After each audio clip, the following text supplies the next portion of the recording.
Hey everyone, and welcome back to the Garage Gym Experiment podcast. My name is Adam and I'm here with Jake. And on this episode, we have a few product ideas that we're going to start with. After that, we're going to get into the top 5 survey insights from 2022, the data that we ran through last time. We'll go into our 2023 predictions survey that went down on Sunday, and then we'll do our 2023 predictions. So with that, let's get started. Jake?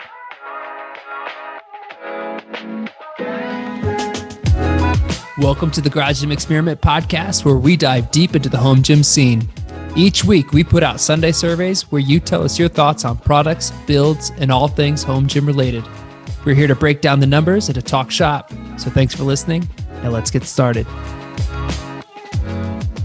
All right. Thank you, Adam. Let's start off with a couple product ideas. So for anybody new to this podcast, we weekly basically kind of create a product in our head and pitch it to each other. So last time I pitched this side-mounted pull-up bar, and then I just really thought of something else right after we did it last time too. So here's a pull-up bar alternative, and it's basically like takes the cleva attachment. You use a single post to draw it away from the rack a little bit, and then you have a pull-up bar. So this honestly wasn't very stable. You can see me do it on the video. But I do think there's a way to kind of create a pull-up bar like this that really doesn't take up too much space on the rack if you have like a pulley system or want to put it on the side or in just some space that you're not utilizing for the rack, if in case you wanted to do something else with that front portion of your rack. And then also it might just be like an actual product to create a post like this where you connect attachments to for pull-ups, if that makes sense. If you're looking at the picture, you can see I'm just utilizing a straight weight horn, but in a perfect world, this would probably be slanted at an angle and then locked. So this is just another pull-up bar alternative. All right, Adam, what do you think? I would give it, on a scale of 1 to 10, maybe a 6, maybe like a 5.5, to be honest. I like the other one a little bit better, like a traditional pull-up bar. Same must-haves as I gave last time, which was that your rack has to be sturdy enough. So like right. I've seen your rack, it's weighted down with storage and heavy duty, like it's not going anywhere. That would work for your situation. Wouldn't work for something like mine. And then the single post with like the attachment is different, but I don't like globe pull-up handles. I don't like all the different angles. I like a straight bar. So that's where I'm at with it. So personally, I would say like a 6. Yeah. Okay. I mean, I'll take it. I didn't think it was great, but I thought it was, I think there's something there. So it didn't feel great because it's like wobbling. Okay. So it wasn't a little bit of stability there. That make it. But if it's stable, if it was stable, you're trying to stabilize yourself. It would work well if it was stable. Yeah. Yeah. And then I don't like the grips quite as much as like a traditional multi-grip bar, but you know, if you're able to, I forget. So Joe Gray posted, he took a mag grip and he did pull-ups off of that. I forgot how and what he pulled it on. So because the mag grip just has the hook there. I never saw that, but that's really the idea. That was the second part of this idea. Yeah. And then specifically with the hole in the Atlas attachment, it made it a little bit easier. Yeah. But anyways, I have another one that was more of like a follow-up to last time. But this time, so before I get into this, Adam, how have you been on your rack-mounted pulley, low row and lat pull down? Do you ever sit on the ground? So I think I'm really going to like this one because I hate sitting on the ground, so I don't use it. I do bent over rows. I do dumbbell rows. I row any other way that I can because sitting on the floor, it's not the same feel. So, right. Yeah. All right. So this definitely was inspired by this post that Kyle did on Instagram. He reposted this from Michael at Michael Montserrat and at bstrong.cl. It's basically like a seat that's on the ground for low rows. So I personally have a lat pull down and then also a functional trainer to do low rows. And there's a few other ways you can do them. But even on my high lat pull downs with the 93-inch rack, there are certain attachments that I need to get on the ground for. I can't even just utilize a bench because they're still not tall enough. So I find myself on the floor quite a bit for just traditional lat pull downs, which sounds crazy. So I also have this Titan stationary bench, is I think what they call it, that I utilize quite a bit. But I can't use it if for whatever reason the attachment hangs down too low and I don't get enough range of motion. So in a perfect world, I would be able to flatten that onto the ground. So if you're looking at the screen, you see the Titan stationary bench plus a picture of the Phoenix flat bench from Bridgebuilt.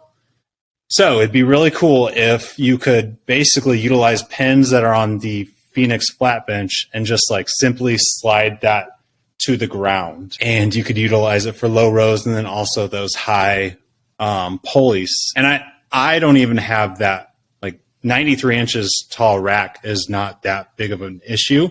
There's plenty of people with 8 feet ceilings or 7 feet ceilings that could take advantage of something like this. Specifically with like people who want this option, they just don't even have a pulley system in their home gym because their ceilings are too low. If you've ever utilized something like this Phoenix bench, it's really easy. Just pop the pins. It flattens for storage. But in this option or this example, it would simply lay flat on the floor and you could sit on it. So you have the picture of like the Titan utility seat there. Would your idea where it's like on the floor, would it have like the back pad on it?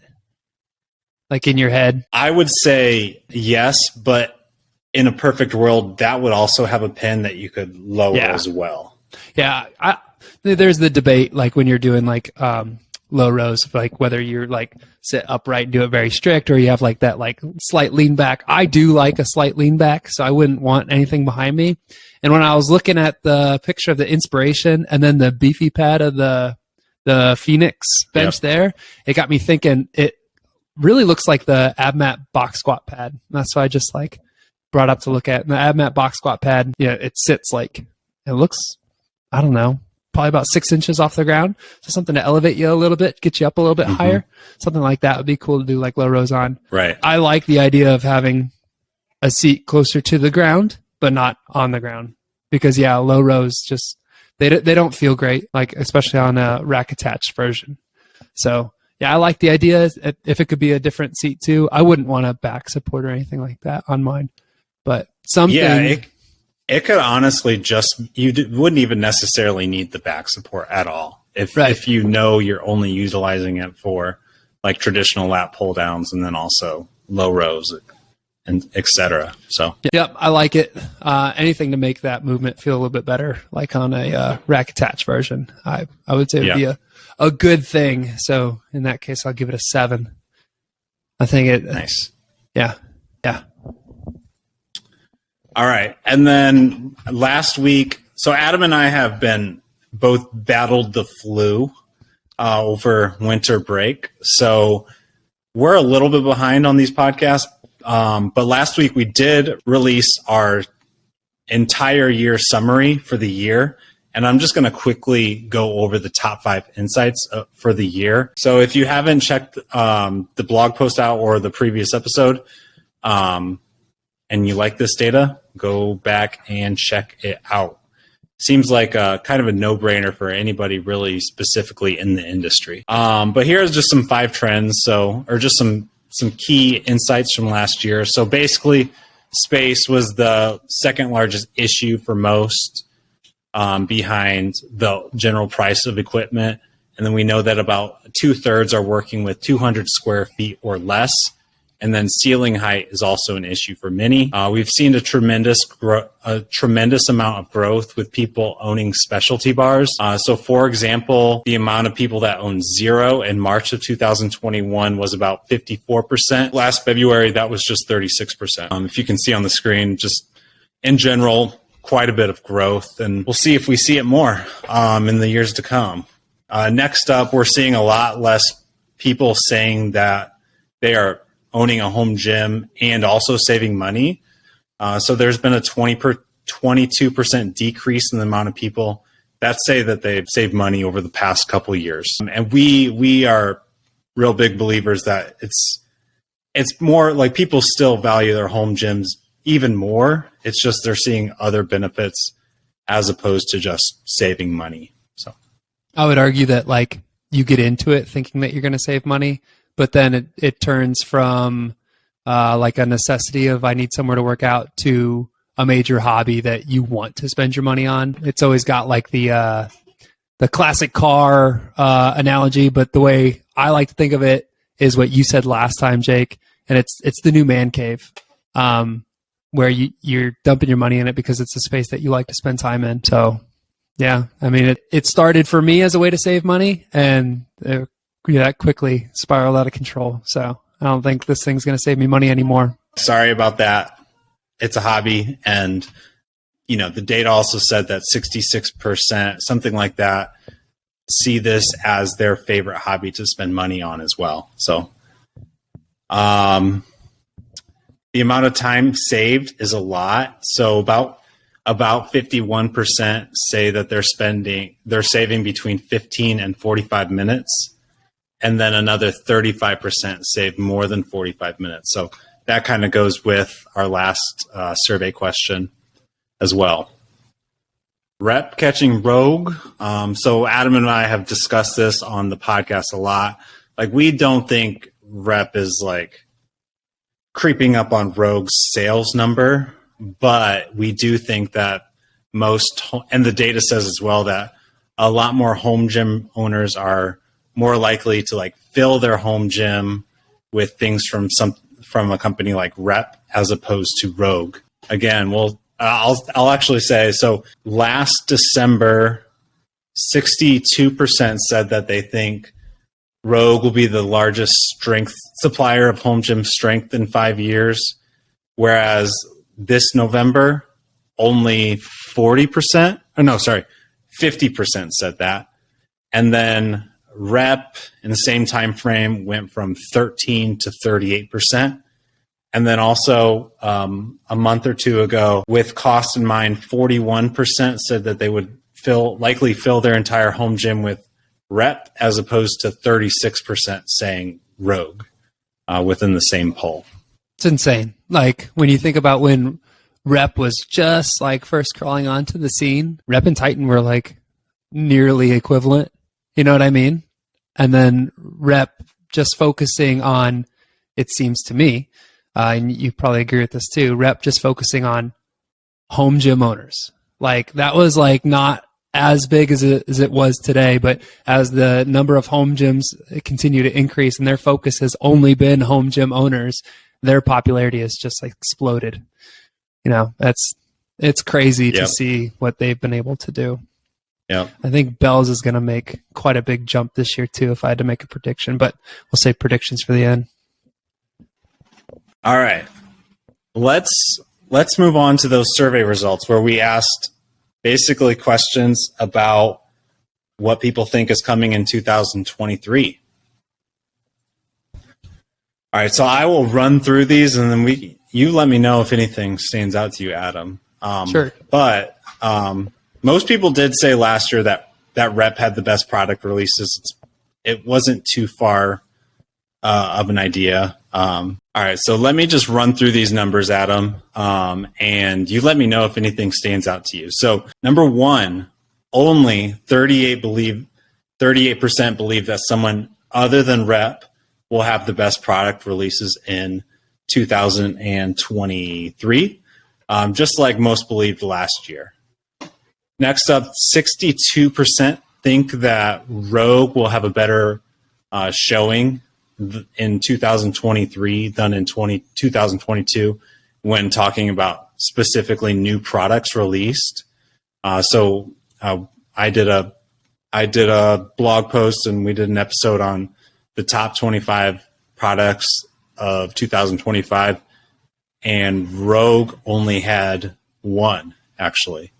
So kind of surprising. You would expect Rogue to have at least a handful.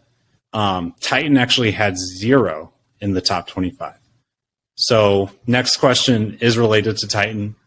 And 51% think Titan will impress us with new product releases this upcoming year. So they kind of teased things last year and then never really released some of those things that they teased, like the open trap bar. So we'll see if they bring anything out next year.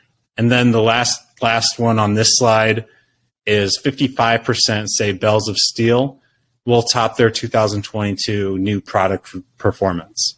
And they brought out some pretty good stuff last year too. So those are kind of the top 4 home gym suppliers to like our audience. Right. So it's it's just interesting to see what people think. But in general, I think people see more.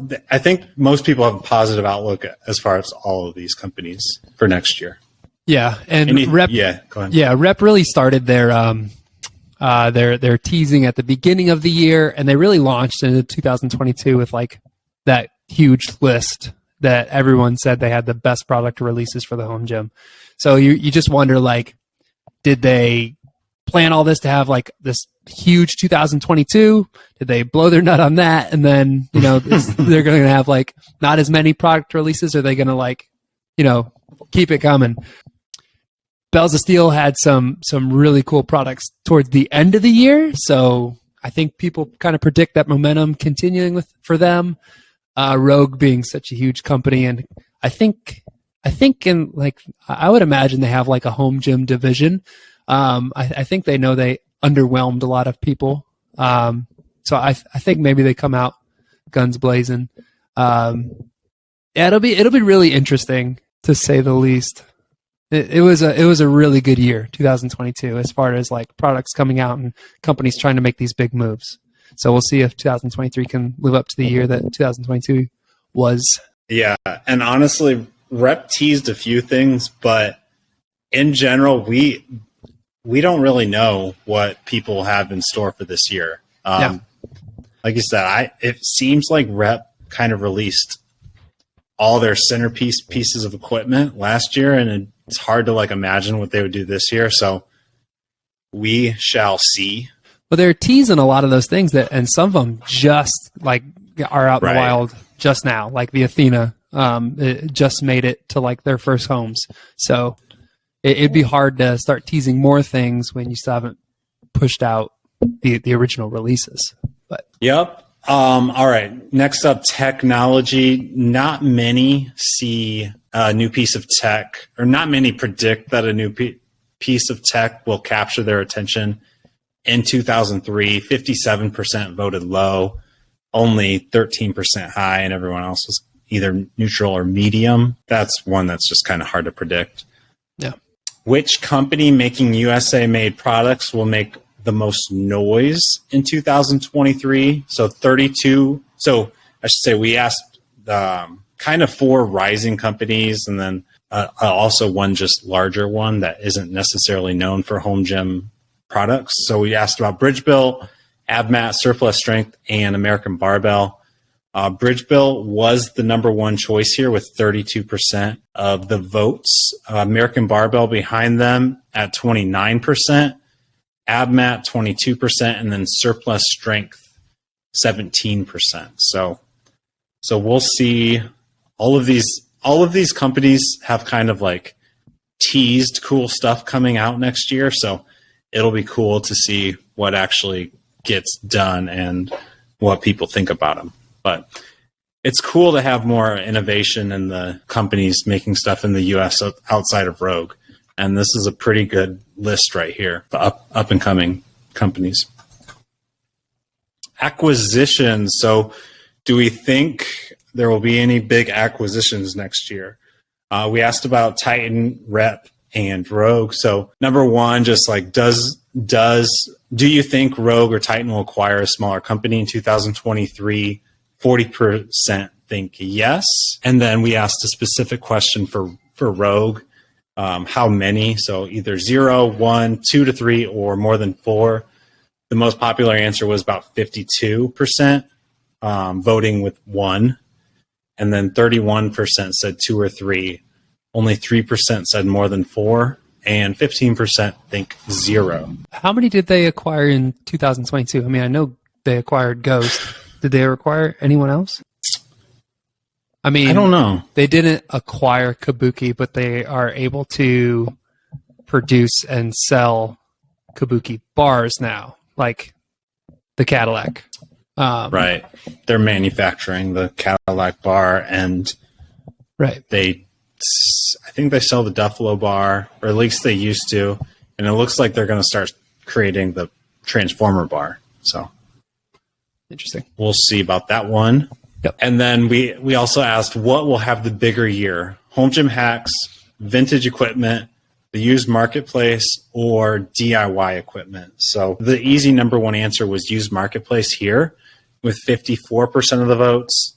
Home gym hacks received 26%, DIY equipment 14%, and then vintage equipment about 7%. Which one did you go with here? I went with used market, and from personal experience, I'm on the used markets a lot, and I've seen a ton of like really big piece items like commercial grade equipment, selectorized machines, things like that, going for, if you have the money, cheap for what they are. So whereas you would have seen things go for like $1,200 for like a selectorized like piece of equipment before, I'm seeing them for like $500-600. So if you have the space and you're able to bring it into your space, it'd be a nice time to add some of those things. And as far as, I did want to say this real quick, as far as selling goes, selling has like been really slow up in my area. But with New Year's resolutions and things like that, now's the time. If you have pieces that you're looking to upgrade or to get on these markets, do it now when people are motivated to bring equipment in to start exercising. Because I recently just listed a handful of things and that they're getting a lot of attention like pretty quickly. So nice. It used to be an all buyers market, but when people are motivated to start working out, it turns into bit of a seller's market too. So good to know. I went with home gym hacks just because I've been like messing around more with leg rollers and in combination with spotter arms and pulleys and this, and it's already got me thinking about changing up some of my like larger pieces of equipment to get rid of to save space. So I can definitely see that improving. It's really tough to beat the used marketplace. Just like this question was asked when the economy is a little bit down and it's the New Year's. So, and then just a list of other kind of predictions where you pretty much just had to say true or false. So I'll just list them out real quick. So 43% believe strongman will become more popular within the home gym community this year. 46% think specialty bar interest will slow down in 2023. So most still don't think it's going to slow down. 79% think gym equipment prices will continue to rise. Only 34% think lever arms will make a resurgence in 2023. On the last episode, we talked about some of the newer products, or one of the more recent episodes, we talked about how some of the newer products might bring about more interest in lever arms, but only about a third do think that they'll rise. 58% believe home gym content will become more popular on TikTok next year. 60% say more than 5 companies will collaborate with members of the community on products. And then lastly, 42% believe that a major equipment manufacturer will go out of business. Any thoughts on this list, Adam? The one that I like the most that I think is too low is the 60% say 5 or more companies will collaborate with members. There are those that constantly collaborate, like, AbMat does, and we see like Bear Steel doing it now. But I think that's becoming more and more popular because when you do collaborate with the right people, they really promote your stuff. And the ones who have collaborated, I constantly see those pieces of equipment, and I'm constantly like interested in what they are and trying them out. So I think that's going to be a new big thing. Companies reaching out to specific influencers and creating pieces together, or vice versa, influencers reaching out you to are, companies. You're 100% right. There's going to definitely be more than 5 companies. It's gotten really popular, I felt like this year, like mid-year till now. I feel like it's become more of a thing, and I don't think that's going to slow down. Well, it just makes sense, especially if you're a company with a couple thousand followers, to even like create something with somebody who has a larger audience on a product that's even just slightly different than what's available out there. So it just makes sense. And just like living in that world is absolutely going to happen. A lot of companies are like tinkering with this. I can assure you of that, which is cool. Yeah. I think there's a lot of rumors about larger equipment manufacturers going out of business with like inflation and potential recession coming. I just have no idea who that would be. Not in those books, but I hope that's not the case. I think gym equipment prices will probably keep rising, sadly. And then, I made a few predictions on my own. So Adam, not sure if you've seen these yet, but let me just, and some of these are a little like kind of bold. They're just kind of for fun as well. Hot takes? There might be a hot take or two. All right. So we'll see. So number 1, Rogue acquires AbMat. So, I mean, from the outside looking in, this one just kind of makes sense. So Rogue already sells many of the AbMat products. So that the AbMat, a lot like crash cushions, like a lot of, they're even adopting a lot of the like newer products that AbMat works with influencers or other inventors on, and they're bringing them into their store right away, which is cool. Rogue, hate to say it like this, but they're not necessarily best known for just being real tight with the community. And, I've never really seen them chit-chatting with the community or sponsoring anything. Like, they've never been part of the garage gym competition. I honestly have no idea who to contact from them in terms of like marketing. So they're just not in it. Probably because they don't need to be. They're just so big. But with that being said, they probably can't do that forever, or it would hurt them to do that forever. And there's nobody working with the community better right now than AbMat, I wouldn't say. I think that's not too like difficult of a state, or it's not too controversial of a statement to make. And then if you immediately merge with AbMat or acquire AbMat, you have that wing that's like easily connected to the community. And, it would probably instantly benefit them as far as that. And then I would say, like, if you're an inventor, if this happens, you have even more incentive to go and try and reach out to AbMat to try and collaborate on a product, knowing that it will likely be in the Rogue store. So it kind of just makes sense if you look at it that way. Do you have thoughts on it? No, I mean, it makes sense because they carry so many of their products already in their catalog, and you can't picture anything that AbMat sells not being in the Rogue catalog. You know what I mean? Like even down to like the chest up pad or their plyo boxes. I mean, it all fits with Rogue.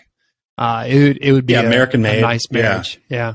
But the only thing I would say would stop that is AbMat is, it seems like to me, I don't know their numbers or the books or anything. They're really in like a growth stage right now. So to be in a growth stage and then to look for an acquisition, I don't know if that would be the goal of AbMat at this point.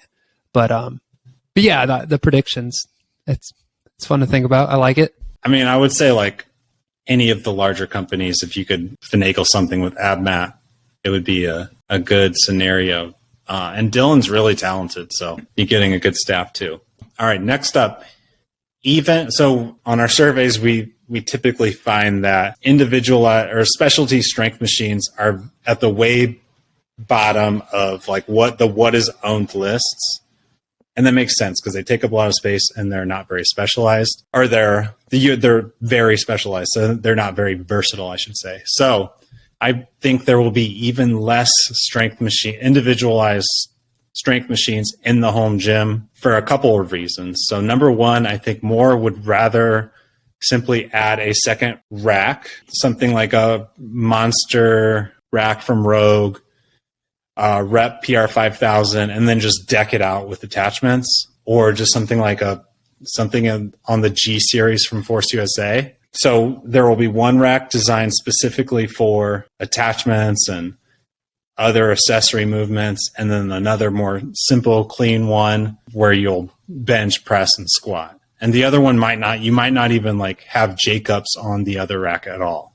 So that's one reason. And then I also think like more people tend to buy specialty bars instead of these specialized strength machines because they take up so much less room. They're cheaper. They're probably more versatile. So for example, and I know this isn't necessarily one-to-one, but is way more likely to buy a Mars bar than a leg press or a belt squat. So that's my take. I don't think that's too big of a hot take. This is interesting. But these are just... Yeah. I might actually go the opposite way and say that there's going to be a few more strength machines out there. And the reason I say that is I know the data right now says that they're not in the home gyms, but I think space is definitely an issue for some people. So they just don't have the room for it. But I think a lot of it is a budget issue. So like you spend your money on your rack, your bars, you got to get your essentials first. And then those are the things that you add later when you have the budget for it. And then I think that a couple like specialty bars will definitely take the place of like some different style training. So like a Mars, you're absolutely right. Like instead of having like a leg press or something like that, Mars bars, those are great. But I think people are married to the idea of having like that one leg machine that like they need in there. So like the curls and extension is like, it's something that people miss, I think, in their home gym. Yeah, this will be interesting to watch because you make really good points, but I kind of see it going maybe the other way too. I mean, we'll see also just like the way I should have mentioned this, but I think people will make even better attachments. Yeah. Like leg curl, leg extension attachments. Like for example, what you just mentioned. Yeah. And they it need will to be even better because like some of the hacks need to be better, they don't feel the way you want them to, like in a machine. So. Right. But a lot of this comes to like, I have this body solid leg curl / leg extension, and it's okay. It's like a year and a half, 2 years old, and it's already just like kind of run down. It's falling apart. Yeah. It's like, I'm like twisting. Yeah. It's just it's not great. And I've been messing with like this tib bar and then just like leg rollers and other things like that. And I'm finding like modifications using that that definitely take up like more time to set up, but they work just as well. So that's just like where my head's at right now. And like the more you do these hacks, the easier it is to do each time. And it definitely takes like finagling around, and you have to like figure out where each thing goes. And sometimes you set it up and you're like, oh, I have to lift it up 2 more. And then you're like, oh, I only needed to go up 1 more. So it's things like that. But I definitely see more people going this route instead of jankety strength machines. So I think like you can't beat a strength machine, but some of those are super expensive and like they're you just said, to set up and stuff. How much space does someone have? So like in your typical home gym, how many strength machines can your average gym hold? 1, 2? You know what I mean? Right. So like after that, you're going to need attachments to like fill the void. So anyways, we'll see. And then the last one, I think that stall mats get disrupted. So you just like stall mats are a great value. They're still not like incredibly cheap, and the price is actually continues to go up, but there's still like some issues like they come apart and you have to like use Gorilla Tape to keep it together or some other hack, or they're not all necessarily flat.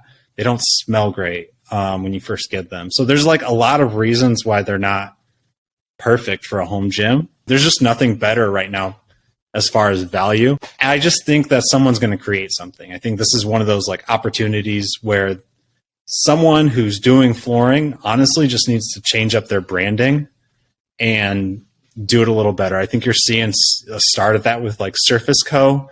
They've got some premium options. So I imagine there's just going to be there's going to be more. That's either going to make like someone that like that lower their prices so that more people think about it, or yeah. So I think that's going to change.